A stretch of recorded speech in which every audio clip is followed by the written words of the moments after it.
Hello student, स्वागत है आपका आईसीटी वर्चुअल क्लासेस में। मैं हूं कविता, आपकी बायो टीचर। उम्मीद करती हूँ आप सभी अच्छे होंगे और स्वस्थ होंगे। सो क्लास कंटिन्यू करेंगे अपना चैप्टर जिसका नाम है एनाटॉमी ऑफ फ्लावरिंग प्लांट्स। इनकी अब हम बात कर रहे हैं यहाँ पर फ्लावर के इंटरनल स्ट्रक्चर के बारे में। ठीक है, प्रीवियस लेक्चर में हमने बेसिक सी चीजें यहाँ पे डिस्कस की थी, जिसमें हमने कहा था इस चैप्टर में हम क्या क्या चीजें पढ़ने वाले हैं। उसमें हमने देखा कि क्या क्या चीजें हम यहाँ पर डिस्कस करने वाले हैं। ठीक है, जिसमें सबसे पहले हमने यहाँ पे डिस्कस किया था, हम यहाँ पे टिश्यू के बारे में बात करेंगे। एक कंटेंट हमने शेयर किया था जिसमें हमने पार्ट्स को क्या अलग अलग पार्ट्स में डिवाइड किया था। चैप्टर को हमने अलग अलग पार्ट में डिवाइड किया, जिसमें हमने कहा पहले टिश्यू के बारे में बात करेंगे, जो कि आप जानते हैं। ठीक है, टिश्यू के बारे में बहुत ज्यादा डिटेल में नहीं जानेंगे, सीधे हम बात करेंगे टाइप्स ऑफ टिश्यू की। देन हम बात करेंगे द टिश्यू सिस्टम।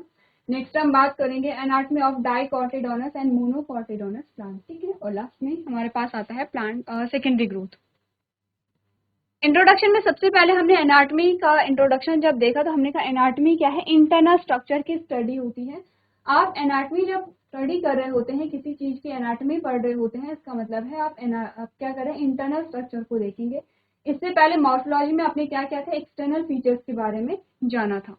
हम बात कर रहे थे यहाँ पर टाइप्स ऑफ टिश्यू के बारे में। ठीक है, टाइप्स ऑफ टिश्यू में हमने क्या, सबसे पहले हमने टिश्यू की डेफिनेशन की बात की थी कि टिश्यू क्या होते हैं। ठीक है, अब हम टाइप्स ऑफ टिश्यू के बारे में बात कर रहे थे। तो टाइप्स ऑफ टिश्यू में हमारे पास दो प्रकार के टिश्यू आते हैं, जंतु ऊतक और पादप ऊतक, यानी कि एनिमल टिश्यू और प्लांट टिश्यू। हम बात करेंगे प्लांट टिश्यू के बारे में।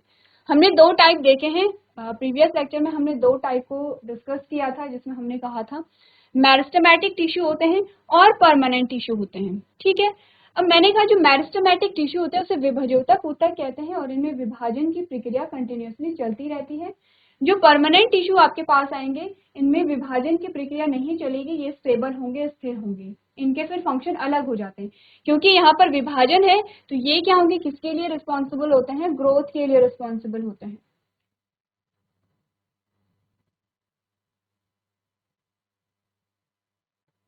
ये ग्रोथ के लिए रिस्पॉन्सिबल होते हैं। ठीक है, और जो आपके परमानेंट टिश्यू हैं उनके अलग अलग फंक्शन आ जाएंगे जब आप अलग अलग प्रकार के पढ़ेंगे। जैसे सिंपल और कॉम्प्लेक्स की हम बात करेंगे, फिर उनके एग्जाम्पल की हम बात करेंगे। तो हमने कहा कि यहाँ पर फिर इनके फंक्शन आपको पता चल जाएंगे।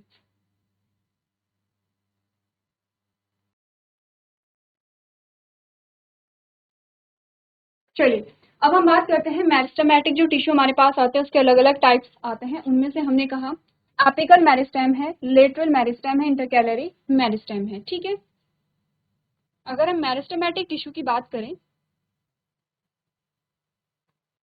यहाँ पर मैं आपको तीन टिश्यू बता रही हूँ। ठीक है, एक टिश्यू जो है, एक प्रकार का जो मेरिस्टेमेटिक टिश्यू है वो यहाँ पर पाया जाता है। ये क्या है, ब्रांच है या लीफ, आप कुछ भी कह सकते हैं।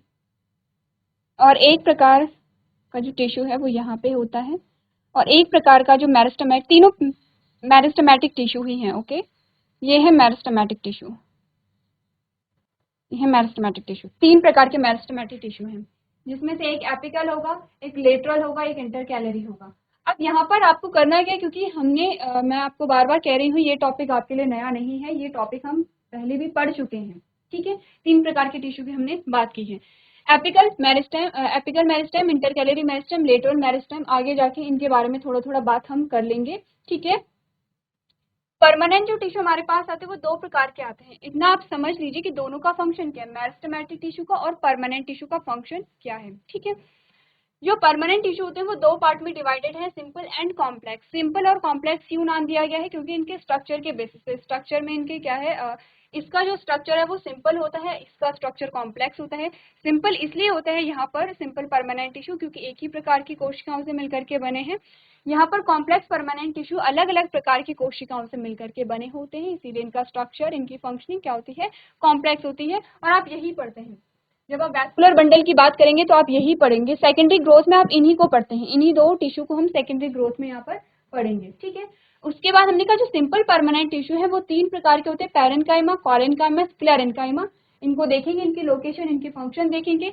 सेकेंड, कॉम्प्लेक्स परमानेंट टिश्यू में जाइलम और फ्लोएम की बात करते हैं, जिनमें आपने बहुत बार पढ़ा होगा जाइलम और फ्लोएम का काम क्या होता है, कंडक्शन में आप इसे पढ़ते हैं। ठीक है, एक बार आप चार्ट को देखिए, फिर हम आगे बात करेंगे।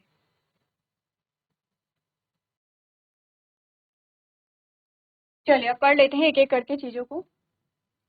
आपको सबसे पहले मेरिस्टेमेटिक टिश्यू के बारे में बताया गया है। Meristematic tissue is a simple tissue composed of group of similar and immature cells which can divide and form a new sales. आपने कहा, आपको बोला गया कि जो मेरिस्टेमेटिक टिश्यू है, जो विभाजोतक ऊतक है, वो क्या है, यहाँ पर सिंपल टिश्यू है। ठीक है, सिंपल टिश्यू किस चीज से मिलकर के बने हैं? इमेच्योर यानी कि अपरिपक्व कोशिकाओं का एक समूह है। अपरिपक्व कोशिकाएं जिनमें की विभाजन की प्रक्रिया चलती रहती है। ठीक है, डिवाइडिंग सेल्स होती हैं।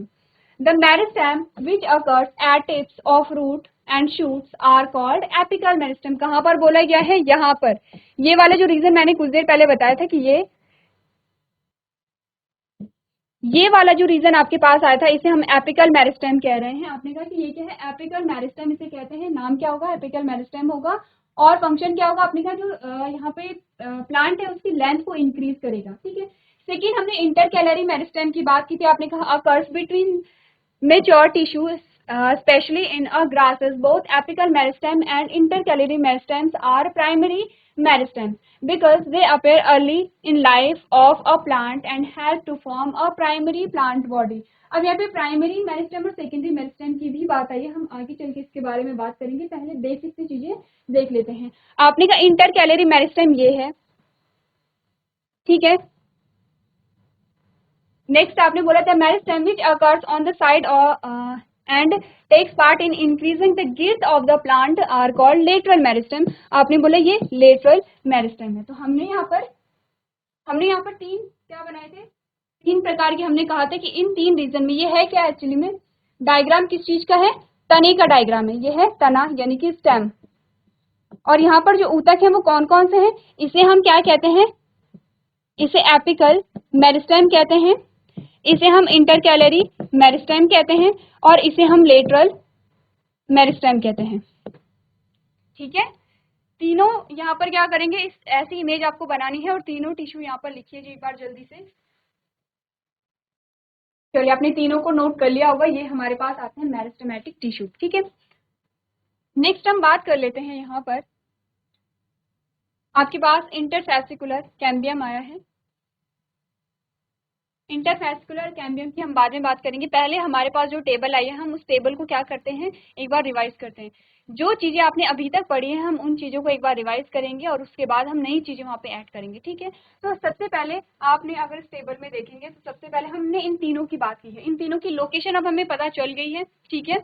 अब आपको इन तीनों का फंक्शन अगर पूछा जाएगा तो तीनों एट लास्ट जो फंक्शन यहाँ पर परफॉर्म कर रहे हैं वो ग्रोथ का ही फंक्शन परफॉर्म कर रहे हैं। ये क्या है? रिस्पॉन्सिबिलिटी।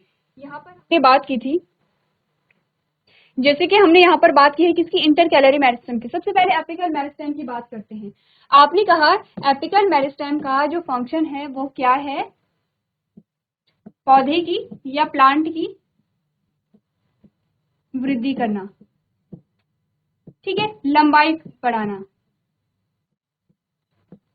ये है एपिकल मेरिस्टेम का काम। अगर मैं कहूँ इंटरकैलरी मेरिस्टेम का क्या फंक्शन था? आपने कहा इंटरकैलरी मेरिस्टेम क्या करता है? दो नोड के बीच की दूरी को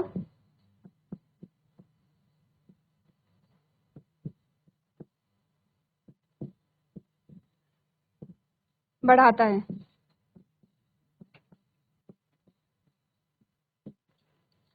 दो नोड के बीच की दूरी क्या है? हमने कहा ये आपके पास इस प्रकार से क्या आया है? तने की हम बात कर रहे हैं। यहां से एक ब्रांच निकली है। ठीक है। और यहां से एक ब्रांच निकली है। यहां पर भी हमने कहा इंटरकैलरी मेरिस्टेम होगा और यहाँ पर भी क्या होगा? इंटरकैलरी मेरिस्टेम होगा। जहां पर ये प्रेजेंट होता है, जहां से कोई भी शाखा, कोई भी ब्रांच निकल रही है, उसे हमने कहा नोड। ये भी एक नोड है और ये भी क्या है? एक नोड है। दो नोड के बीच की दूरी को हम कहते हैं इंटरनोड। इंटरनोड कहते हैं। ठीक है। हमने कहा कि यहाँ पर इंटरकैलरी मेरिस्टेम क्या कर रहा है? दो नोड के बीच की दूरी को बढ़ा रहा है। यहाँ पर ये सिचुएशन है। फिर अगर हम कहें कि इसमें जब वृद्धि हुई, तो हमने क्या देखा? एक आपके पास नोड यहाँ पर आ गया है और एक नोड आपके पास यहाँ पर आ गया है। आप देखेंगे ये जो दूरी थी ये यहाँ पर क्या हो गई है, बढ़ गई है। ठीक है, इंटरकैलरी मेरिस्टेम दो नोड के बीच की दूरी को बढ़ा रहा है, तो आप कह सकते हैं ये भी लेंथ में ही क्या करेगा, हेल्प करेगा। लेकिन कहाँ पर लेंथ बढ़ रही है, दो नोड के बीच की दूरी बढ़ रही है, इंटर नोड की लेंथ को क्या हो रही है, बढ़ रही है। ठीक है, आपके पास इस प्रकार के क्वेश्चन एमसीक्यूज में आ सकते हैं कि यहाँ पर इंटरकैलरी मेरिस्टेम का फंक्शन क्या है, प्लांट में वृद्धि करना, प्लांट की मोटाई को बढ़ाना, इंटरनोड की मोटाई को, इंटरनोड की लंबाई को बढ़ाना, या एक चौथा आपके पास कुछ और ऑप्शन आ जाएगा। अब देखिए जो इंटर कैलोरी मेरिस्टेम यहाँ पर है उसका फंक्शन ग्रोथ है, लेकिन अगर हम स्पेसिफिक फंक्शन की बात करें, हमने कहा एग्जैक्ट जो हमारे पास फंक्शन आ रहा है वो ये है कि इंटरनोड की बीच की जो दूरी है उसे क्या, इंटरनोड की जो दूरी है, इंटरनोड की जो लेंथ है वो बढ़ाएगा, इंटरनोड की लेंथ बढ़ेगी या नोड के बीच की दूरी बढ़ेगी, दोनों एक ही चीज है। नोड के बीच की दूरी बढ़ी या इंटरनोड की लंबाई बढ़ी, एक ही बात यहाँ पर आती है। नेक्स्ट हमारे पास आता है लेटरल मेरिस्टेम जो कि कॉर्नर में होता है, और लेटरल मेरिस्टेम क्या करेगा, गिर्थ यानी कि मोटाई को बढ़ाएगा। ठीक है, प्लांट जो है वो कैसा बढ़ेगा, मोटाई में बढ़ेगा। तीनों के फंक्शन हो गए हैं। अगर मैं इसे कहूँ ये क्या करेगा, ये स्टेम में हटा दे रही हूँ, आप जानते हैं ये स्टेम है, ये क्या करेगा, तने की मोटाई में वृद्धि। चलिए एक बार नोट कीजिए तीनों के फंक्शन, लोकेशन आप समझ गए हैं।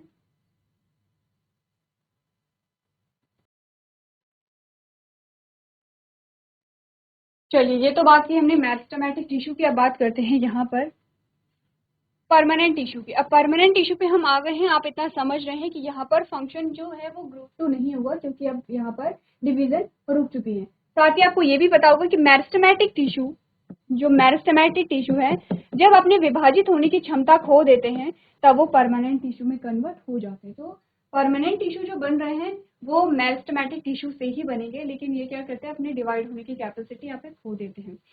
तो दो पार्ट में डिवाइड है। सबसे पहले simple parenchyma, simple permanent tissue की हम बात करेंगे, जिसमें हम बात करेंगे पैरेन्काइमा, कोलेनकाइमा, स्क्लेरेन्काइमा की। ठीक है, तीनों को एक एक बार देख लेते हैं।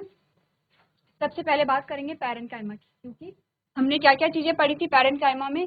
जो पैरेन्काइमा होता है सबसे पहले तो लिविंग होता है। ठीक है, लिविंग सेल से मिलकर के बना होता है।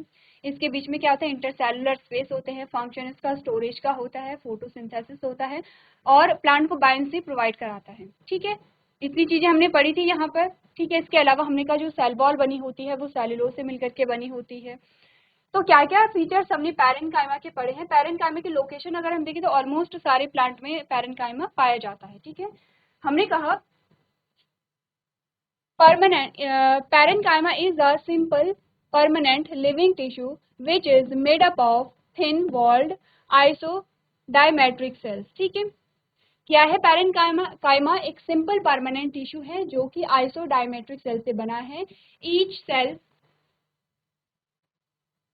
enclosed a large central vacuole and a peripheral cytoplasm containing a nucleus. हमने कहा कि इनमें क्या होंगे, वैक्यूल प्रेजेंट होते हैं, लार्ज सेंट्रल वैक्यूल। अच्छा ठीक है, वैक्यूल यहाँ पर एक वर्ड आया है तो हमने पढ़ा था, जब आपने क्लास 9th और 10th में टिश्यू पढ़ा था तब हमने डिटेल में सारी चीजें देखी थी, और हमने कहा था कि बताइए मेरिस्टेमेटिक टिश्यू में वैक्यूल क्यों नहीं पाया जाता है, जबकि परमानेंट टिश्यू में आप देख रहे हैं वैक्यूल पाया जाता है। क्योंकि हमने कहा मेरिस्टेमेटिक टिश्यू को क्या करना है, डिवाइड करना है, क्योंकि वैक्यूल क्या है, एक टाइप की रिजिडिटी प्रोवाइड कराते हैं सेल को, और अगर सेल रिजिड हो जाएगी तो उसे डिवाइड करने में डिफिकल्टी हो सकती है। ठीक है, इसीलिए वहां पर क्या होता है, जो वैक्यूल है वो नहीं पाए जाते हैं, और यहाँ पर क्योंकि सेल को डिवाइड नहीं करना है और यहाँ पर सेल को क्या करना है, स्टोरेज का काम करना है, तो इसीलिए यहाँ पे क्या होंगे, वैक्यूल पाए जाते हैं। ठीक है, और साइटोप्लाज्म में न्यूक्लियस प्रेजेंट होगा। ठीक है, कहाँ पे पाए जाते हैं, they are found in non woody and soft area of stem, root, leaf, fruit and flower. हमने क्या कहा था कि जो पैरेन्काइमा ऑलमोस्ट सारे पार्ट में पाया जाता है, नॉन वुडी पार्ट में, इसका मतलब हार्ड पार्ट में नहीं होगा, सॉफ्ट पार्ट में होता है, और जिसमें हमने कहा था स्टेम के root, leaf, fruit and flower, इन सारे पार्ट्स में पाया जाता है। They store the food and provide a turgidity to softer parts of plant. हमने कहा कि ये इनका फंक्शन क्या होता है, स्टोरेज करते हैं और टर्जिडिटी प्रोवाइड कराते हैं प्लांट को। अब आगे भी हमने इसके पार्ट्स पढ़े थे, आपने अगर आगे देखा होगा तो हमने कहा था पैरेन्काइमा जो होता है वो क्लोरेनकाइमा भी होता है, क्लोरेनकाइमा भी होता है एक प्रकार का, और एक एरेनकाइमा होता है। ठीक है, पहले क्लोरेनकाइमा की हम बात कर लेते हैं। हमने कहा क्योंकि पैरेनकाइमा का जो फंक्शन होता है वो स्टोरेज का होता है, अगर ये क्लोरोफिल को स्टोर कर लेता है तो ये पैरेनकाइमा, ये क्लोरेनकाइमा कहलाएगा। जब पैरेनकाइमा क्लोरोफिल को स्टोर करेगा तो ये क्लोरेनकाइमा कहलाएगा। अब इसका फंक्शन होगा फोटोसिंथेसिस।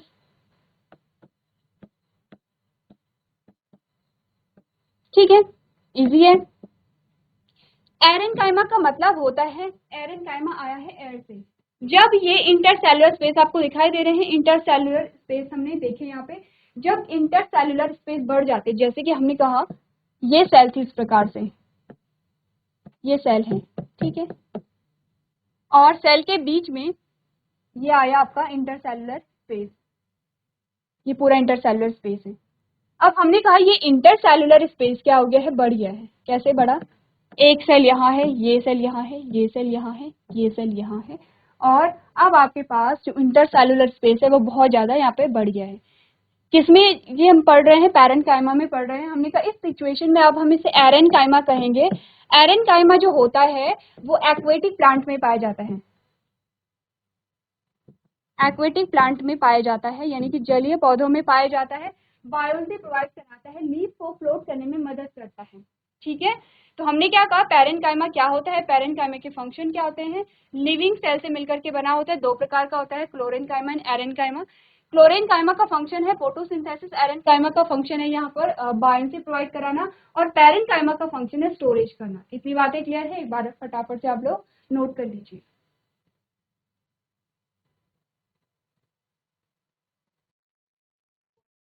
चलिए, पैरेनकाइमा के बाद हमारे पास आएगा कॉलेनकाइमा। सेकेंड टाइप का टिश्यू होता है कॉलेनकाइमा, पढ़ लेते हैं कॉलेनकाइमा क्या होता है। आपने कहा collenchyma consist of a cells which are much thickened at corner due to the cellulose, hemicellulose and pectin। हमने बोला जो कॉलेनकाइमा होता है वो कॉर्नर से थिक होता है, जैसे कि ये सेल है, ये सेल है, तो सेल के जो कॉर्नर होंगे, जो कॉर्नर होंगे सेल के, वो कैसे होंगे, थिक होंगे, मोटे होंगे। क्यों मोटे होते हैं, क्योंकि यहाँ पे डिपॉजिट होता है क्या क्या, सेल्यूलोज, हेमीसेल्यूलोज और पैक्टिन। आपके लिए होमवर्क में ये है कि सेल्यूलोज क्या है, हेमीसेल्यूलोज क्या है और पैक्टिन क्या है, एक बार देख के आएंगे, क्योंकि हम पहले भी चीजें डिस्कस कर चुके हैं जब आप छोटी क्लासेस में थे। ठीक है, शेप की बात करें तो ओवल, स्फेरिकल और polygonal, often contain chlorophyll. They provide mechanical support to the growing parts of the plant like young stem. Collenchyma का जो फंक्शन होता है, बेसिक्स का फंक्शन, उसमें हम क्या कहते हैं, जो कॉलेनकाइमा है वो फोटोसिंथेसिस को भी परफॉर्म करता है, सेकंड मैकेनिकल सपोर्ट प्रोवाइड कराता है। अब ध्यान देना कि यहाँ पर जब पैरेनकाइमा था तो पैरेनकाइमा मैकेनिकल सपोर्ट प्रोवाइड नहीं कराता है, लेकिन कॉलेनकाइमा और इसके बाद आएगा स्क्लेरेनकाइमा, ये दोनों ही मैकेनिकल सपोर्ट प्रोवाइड कराते हैं। इसी के साथ हमने कहा कि यहाँ पर जो कॉलेनकाइमा होता है फ्लेक्सिबिलिटी प्रोवाइड कराता है, लचीलापन जिसे कहते हैं। क्या एग्जाम्पल हमने लिया था, एक पेड़ की टहनी है, आपने टहनी को नीचे खींचा, वो नीचे आ गई, आपने छोड़ा, वो उसी पोजीशन पे वापस आ गई, क्या कहते हैं, इसे फ्लेक्सिबिलिटी कहते हैं। ठीक है, आगे देख लेते हैं। स्क्लेरेनकाइमा में हमने क्या पढ़ा है, स्क्लेरेनकाइमा आर सपोर्टिव टिश्यू। कैसे होते हैं, सपोर्टिव टिश्यू होते हैं, having highly thick walled cell. ठीक है, इनमें भी जो सेल वॉल होती है वो कैसी होती है, थिक होती है, मोटी होती है, विथ लिटिल और no protoplasm due to the deposition of cellulose और लिग्निन। ये क्या होते हैं, नॉन लिविंग सेल से मिलकर के बने होते हैं, क्योंकि लिग्निन इनमें पाया जाता है। They are of two types, fibres and sclereid. ठीक है, they provide a mechanical support. इनका मेन फंक्शन जो होता है वो मैकेनिकल सपोर्ट का ही होता है, to mature plant organs to tolerate the bending, shearing and compression etc। हमने कहा ये क्या करता है, प्लांट्स को मैकेनिकल सपोर्ट प्रोवाइड कराएगा। यहाँ पर कौन, स्क्लेरेनकाइमा। तीनों में डिफरेंस क्या था, हमने कहा ये नॉन लिविंग है, बाकी की जो दो आती हैं वो लिविंग आती हैं। ये हमने बात की है सिंपल परमानेंट टिश्यू की। यहाँ तक बेसिक्स से हमारा टॉपिक चल रहा है। ठीक है, प्रीवियस लेक्चर में और आज के लेक्चर में हमने बेसिक्स से चीजें ही डिस्कस की हैं। नेक्स्ट हमारा लेक्चर होगा, हम स्टार्ट करेंगे यहाँ पर ओरिजिन के बेसिस पे देखेंगे। अभी तक आप देख रहे थे कि फंक्शन के बेसिस पे जो टिश्यू होते हैं वो कितने टाइप के होते हैं, हम ओरिजिन के बेसिस पे देखेंगे, जिसमें प्राइमरी मेरिस्टेम, सेकेंडरी मेरिस्टेम की हम बात करेंगे। और यहाँ से आपका जो चैप्टर होता है वो एक्चुअल चैप्टर हम स्टार्ट करेंगे। तो आज के सेशन में हम इतना ही करेंगे। अभी तक क्लास में बने रहने के लिए आपका धन्यवाद।